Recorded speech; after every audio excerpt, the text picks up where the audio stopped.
Society welcomes you to this historical cemetery walk this afternoon. We thank the volunteers who made this program possible. I might mention also, for your convenience, there's a porta potty sitting over here just to the east of it. First, the Civil War veteran Doug Rung will present some information about Civil War soldiers who settled in Fillmore County. After his presentation, we will divide into our groups, each group with a guide, and visit the different grave sites. Some of the sites feature citizens who were well known in their time.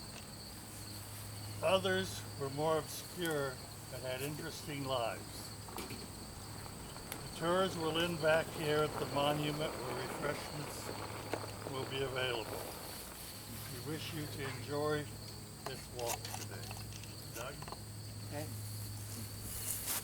In 1861, when the Civil War began, President Abraham Lincoln called for volunteers from the states and territories to fight the Confederates.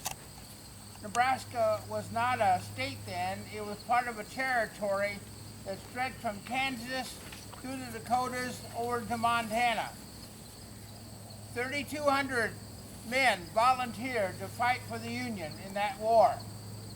They fought well under General Ulysses S. Grant. Several monumental battles, these Nebraska volunteers took part. After the Civil War, a lot of them were even stationed out here on the prairie at the various forts along the Oregon, California, Mormon Trail to protect the pioneers who were headed west. At their retirement, or when they were released from the Army, they were given a chance to own land under the Homestead Act because they were veterans, and also their widows could get land.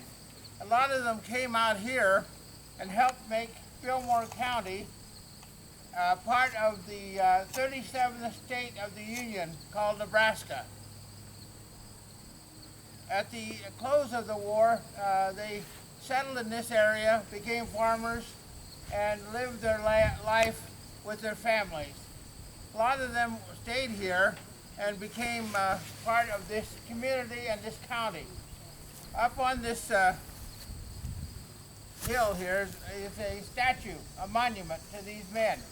It was not dedicated until 1928, when the citizens decided they needed a monument to honor these Union veterans.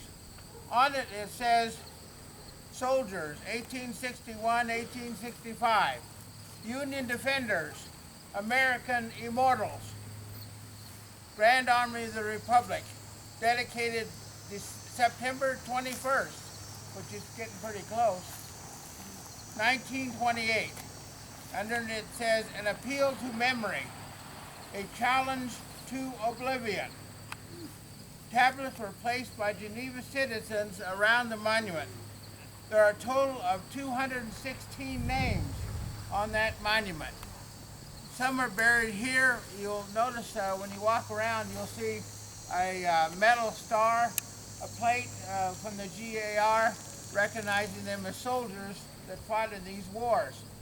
There are other soldiers buried not only here, but in other county cemeteries, up at Fairmont, at Harmony, down south, and other private and pioneer cemeteries around the county. And you can see them as you visit these cemeteries, these men who fought for the Union. It's ironic that today we honor these veterans, but also the veterans before the Civil War, after the Civil War, and the wars of the modern era on this special day called Patriots' Day. We honor the men and women who passed away and died and gave their ultimate sacrifice on September 11th, 2001.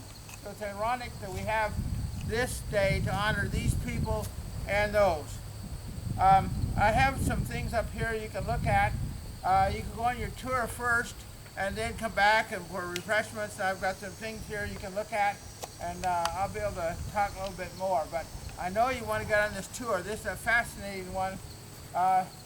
Different than last year, except for me, but everything else is different. So enjoy the weather. Last year we about froze, but this year it's going to be a great day. So with that in mind, happy trails.